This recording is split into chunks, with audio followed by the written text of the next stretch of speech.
ದತ್ತ ಜಯಂತಿ 2023ರ ಸಲುವಾಗಿ ಮಂಗಳೂರು ವಿಭಾಗದ ದತ್ತ ಮಾಲಾಧಾರಣೆಯು ಬಂಟ್ವಾಳ ತಾಲೂಕಿನ ಪೊಳಲಿ ಶ್ರೀ ರಾಜರಾಜೇಶ್ವರಿ ದೇವಸ್ಥಾನದಲ್ಲಿ ನಡೆದಿದೆ. ಬಜರಂಗ ದಳದ ಕರ್ನಾಟಕ ದಕ್ಷಿಣ ಪ್ರಾಂತ ಸಂಯೋಜಕರಾದ ಸುನಿಲ್ ಕೆಆರ್, ಬಜರಂಗ ದಳದ ಪ್ರಾಂತ ಸಹ ಸಂಯೋಜಕರಾದ ಮುರಳೀಕೃಷ್ಣ ಹಸನ್ತಡ್ಕ, ಬಜರಂಗ ದಳ ವಿಭಾಗ ಸಹ ಸಂಯೋಜಕರಾದ ಪುನೀತ್ ಅತ್ತಾವರ, ಬಜರಂಗ ದಳ ಪುತ್ತೂರು ಜಿಲ್ಲಾ ಸಂಯೋಜಕರಾದ ಭರತ್ ಕುಂಬ್ಡೇಲು, ಸಹ ಸಂಯೋಜಕರಾದ ಲತೀಶ್ ಗುಂಡ್ಯ ಮತ್ತು ನೂರಾರು ಕಾರ್ಯಕರ್ತರು ಮಾಲಾಧಾರಣೆಯನ್ನ ಮಾಡಿದ್ದಾರೆ.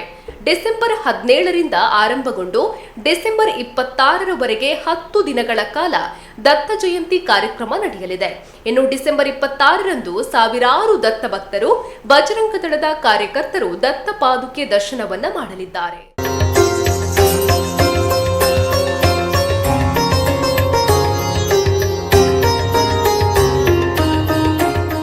ದತ್ತ ಜಯಂತಿ 2023ರ ದತ್ತಮಾಲಾಧಾರಣೆಯ ಈ ಕಾರ್ಯಕ್ರಮವು ಇವತ್ತು ಸ್ಕಂದ ಪಂಚಮಿಯಂದು ಎಲ್ಲ ಕಡೆಗಳಲ್ಲಿ, ಇಡೀ ಕರ್ನಾಟಕದ ದಕ್ಷಿಣ ಪ್ರಾಂತ್ಯದ ಎಲ್ಲ ಕಡೆಗಳಲ್ಲಿ ದತ್ತಮಾಲಾಧಾರಣ ಅಭಿಯಾನಕ್ಕೆ ಚಾಲನೆ ಆಗಿದೆ.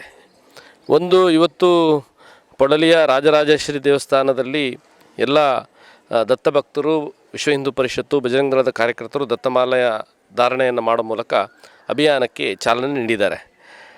ನಾಡಿದ್ದು 24, 25, 26, 24ನೇ ತಾರೀಕಿಗೆ ದತ್ತಪೀಠದಲ್ಲಿ ಅನಸೂಯ ಪೂಜೆ, 25ನೇ ತಾರೀಕಿಗೆ ಚಿಕ್ಕಮಗಳೂರಿನಲ್ಲಿ ಬೃಹತ್ ಶೋಭಾಯಾತ್ರೆ ಮತ್ತು ಧಾರ್ಮಿಕ ಸಭೆ, ಆನಂತರ 26ನೇ ತಾರೀಕಿಗೆ ದತ್ತ ಜಯಂತಿ ಉತ್ಸವ ನಡೀಲಿಕ್ಕಿದೆ ಚಿಕ್ಕಮಗಳೂರಿನ ಚಂದ್ರದ್ರೋಣ ಪರ್ವತದಲ್ಲಿರುವಂತಹ ದತ್ತಪೀಠದಲ್ಲಿ.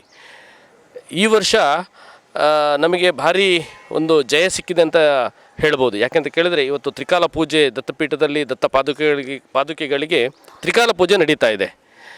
ಹಾಗಾಗಿ ನಾವೊಂದು ಇವತ್ತು ನಿಶ್ಚಯ ಮಾಡಿದ್ದೇವೆ, ಈ ವರ್ಷದ ದತ್ತ ಜಯಂತಿ ಉತ್ಸವ ಅದು ನಾಡ ಉತ್ಸವ ಆಗಬೇಕು, ಎಲ್ಲ ಹಿಂದೂಗಳ ಉತ್ಸವ ಆಗಬೇಕು, ಹಿಂದೂಗಳಿಗೆ ಒಂದು ದೊಡ್ಡ ಹಬ್ಬ ಆಗಬೇಕೆನ್ನುವಂಥದ್ದು ನಿಶ್ಚಯ ಆಗಿದೆ. ಎಲ್ಲ ಹಿಂದೂ ಭಕ್ತರು, ದತ್ತ ಭಕ್ತರು ಈ ಏನು ದತ್ತ ಜಯಂತಿ ನಾಡಿದ್ದು 26ನೇ ತಾರೀಕು ನಡೀಲಿಕ್ಕಿದೆ ದತ್ತಪೀಠದಲ್ಲಿ, ಎಲ್ಲರೂ ಕೂಡ ದತ್ತ ಪಾದುಕೆಯನ್ನು ದರ್ಶನವನ್ನು ಮಾಡಬೇಕು. ಎಲ್ಲರೂ ಈ ಏನು ಧಾರ್ಮಿಕ ಕಾರ್ಯಕ್ರಮ ಇದೆ ಅದರಲ್ಲೂ ಭಾಗವಹಿಸಬೇಕು. ಎಲ್ಲರೂ ಕೂಡ ಹಿಂದೂ ಬಾಂಧವರು ಇದರಲ್ಲಿ ಬಂದು ಇದರ ದತ್ತಾತ್ರೇಯರ ಅನುಗ್ರಹಕ್ಕೆ ಪಾತ್ರರಾಗಬೇಕು ಎನ್ನುವಂಥದ್ದನ್ನು ನಾವು ವಿನಂತಿಯನ್ನು ಮಾಡ್ತಾ, ಇವತ್ತು ಸಾವಿರಾರು ಭಕ್ತರು ಬೇರೆ ಬೇರೆ ಕಡೆಗಳಲ್ಲಿ ಇಡೀ ಕರ್ನಾಟಕದಲ್ಲಿ ದತ್ತಮಾಲಾಧಾರಣೆಗೆ ಅಭಿಯಾನಕ್ಕೆ ಚಾಲನೆ ನೀಡಿದ್ದಾರೆ. ಹಾಗೆಯೇ ಇಲ್ಲಿ ಕೂಡ ನೂರಾರು ದತ್ತ ಭಕ್ತರು, ವಿಶ್ವ ಹಿಂದೂ ಪರಿಷತ್ತು, ಬಜರಂಗದ ಕಾರ್ಯಕರ್ತರು ದತ್ತಮಾಲಾಧಾರಣೆಯನ್ನು ಮಾಡಿದ್ದಾರೆ. 2023ರ ದತ್ತ ಜಯಂತಿ ಉತ್ಸವದ ಸಲುವಾಗಿ ಸ್ಕಂದ ಪಂಚಮಿಯ ಈ ಪುಣ್ಯ ದಿನ ಇವತ್ತು ಇಡೀ ರಾಜ್ಯದಲ್ಲಿ ದತ್ತಮಾಲಾಧಾರಣೆಗೆ ಚಾಲನೆಯನ್ನು ನೀಡಲಾಗಿದೆ. ಬಂಟ್ವಾಳದ ಪೊಳಲಿಯ ಜಗನ್ಮಾತೆ ಆಗಿರ್ತಕ್ಕಂಥ ರಾಜರಾಜೇಶ್ವರಿ ಸನ್ನಿಧಿಯಲ್ಲಿ ಇವತ್ತು ಈ ದತ್ತಮಾಲಾಧಾರಣೆ ಕಾರ್ಯಕ್ರಮ ನಡೆದಿದೆ. ನಾಡ್ದು ನಡೆಯುವಂಥ 24, 25, 26ಕ್ಕೆ ದತ್ತಪೀಠದಲ್ಲಿ ನಡೆಯುವಂಥ ಉತ್ಸವಗಳೇನಿದೆ ಅದಕ್ಕೆ ಇಡೀ ರಾಜ್ಯದ ಮೂಲೆ ಮೂಲೆಗಳಿಂದ ಹಿಂದೂ ಸಮಾಜ, ನಮ್ಮೆಲ್ಲ ಕಾರ್ಯಕರ್ತರು, ನಮ್ಮೆಲ್ಲ ಸಂತರುಗಳು ಬಂದು ಆ ಕಾರ್ಯಕ್ರಮದಲ್ಲಿ ಭಾಗವಹಿಸಬೇಕು ಅಂತ ಹೇಳುವಂಥ ವಿನಯಪೂರ್ವಕವಾಗಿರ್ತಕ್ಕಂಥ ಮನವಿಯನ್ನು ಮಾಡ್ತಾ, ಈ ವರ್ಷ ಅರ್ಚಕರ ನೇಮಕ್ಕಾಗಿ ತ್ರಿಕಾಲ ಪೂಜೆ ನಡೀತಾ ಇರತಕ್ಕಂಥ ಒಂದು ಸುಸಂದರ್ಭ.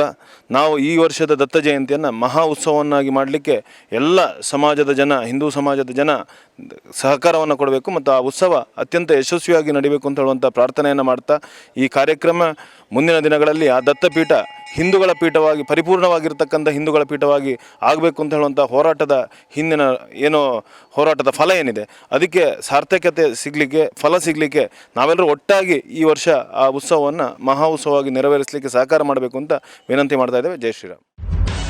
ನಿಖರ ಸುದ್ದಿ, ಸದಭಿರುಚಿಯ ಕಾರ್ಯಕ್ರಮ. ನೀವು ನೋಡ್ತಾ ಇದ್ದೀರಾ ಕಹಳೆ ನ್ಯೂಸ್, ಸಮಾಜದ ಜಾಗೃತಿಗಾಗಿ ವಸ್ತುನಿಷ್ಠ ವರದಿ.